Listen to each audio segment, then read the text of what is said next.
हिमाचल प्रदेश के पूर्व मुख्यमंत्री जयराम ठाकुर शनिवार को शक्तिपीठ ज्वालामुखी मंदिर पहुंचे, जहां उन्होंने विधिवत पूजा अर्चना कर आशीर्वाद लिया। मंदिर के पुजारी सौरभ शर्मा ने धार्मिक रीति रिवाजों के साथ पूजा संपन्न करवाई। जयराम ठाकुर ने पत्रकारों से बातचीत के दौरान कहा कि मौजूदा राज्य सरकार हर मुद्दे पर केंद्र सरकार और पूर्व भाजपा शासन को जिम्मेदार ठहराने का प्रयास कर रही है। उन्होंने कहा कि राजस्व घाटा अनुदान आरडीजी बंद होने का मामला केवल हिमाचल तक सीमित नहीं है, बल्कि देश के कई राज्यों में यह प्रक्रिया लागू हुई है और राज्य सरकार को इसकी जानकारी पहले से थी।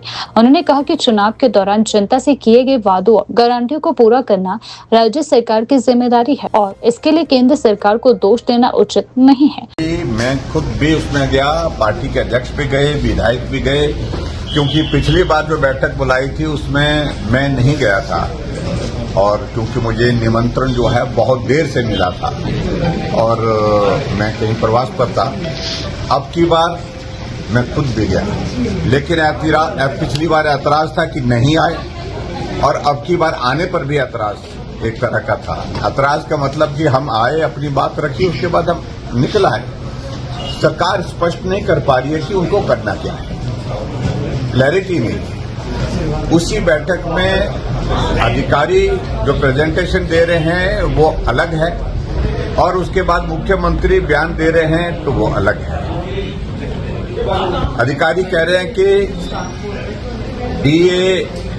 डीए के अलावा एरियर कर्मचारियों का आने वाले समय में सैलरी पर संकट आएगा। हिमाचल प्रदेश में नौकरियों पर पूर्ण रूप से रोक लगानी पड़ेगी, सब्सिडी सारी विड्रॉ करनी पड़ेगी।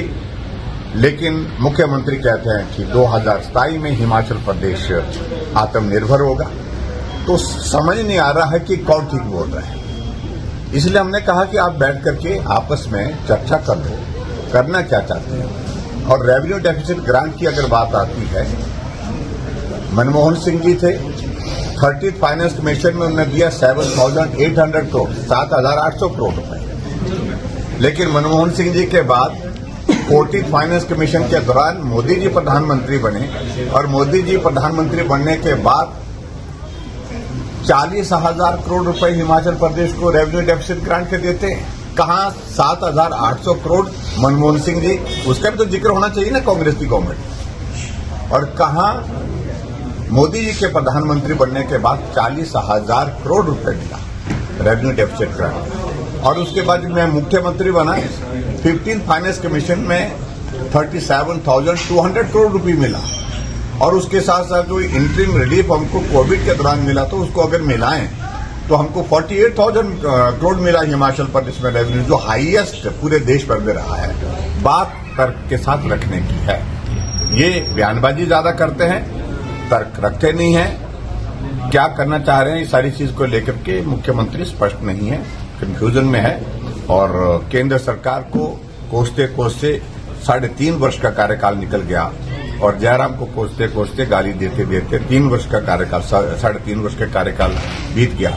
अगर इसी से ही इनको लगता है कि प्रदेश का भला होगा तो करते रहिए, हमें कोई आपत्ति नहीं है, लेकिन प्रदेश का भला हो, ये हम सारी चीज को लेकर के ये कहना चाहते थे। तो पिछले कल की बैठक में हम इसलिए गए थे कि वहां ये हिमाचल प्रदेश कांग्रेस पार्टी का नहीं है, ये सीपीएम का, सीपीआई का नहीं है, ये बीएसपी का या किसी एक दल का नहीं है, ना बीजेपी का है, ये सबका है।